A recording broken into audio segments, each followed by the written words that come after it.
I appeal to my colleagues here.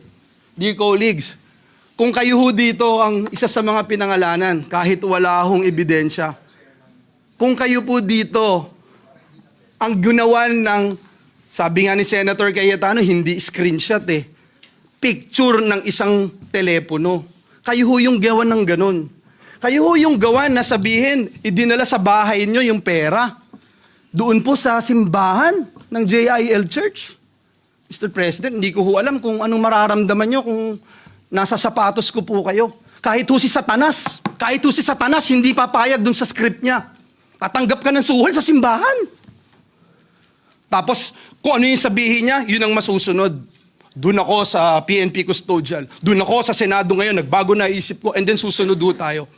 Mahirap hulunukin yun, Mr. President. Dear colleagues, sana hindi nyo maranasan itong ginawa sa amin. Lahat ng katotohanan, pumupunta sa atin. Yung sinasabing CA member ako, 2023 of October, 2024 po ako naging CA. Ang dami nyo rito, kalahati po dito CA nun.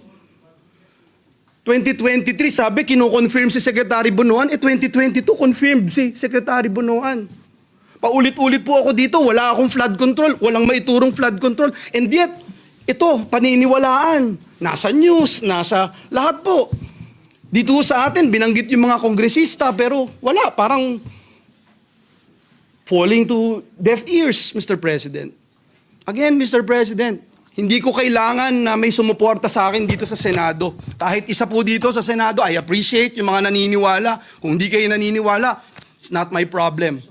Ang alam ko lang, Mr. President, mahirap na ikaw paparatangan tapos sa mismong sarili mong bahay, hindi ka maproteksyonan. Sa mismong sarili mong bahay, pinagdududahan ka o hindi ka man lang mapakinggan, Mr. President.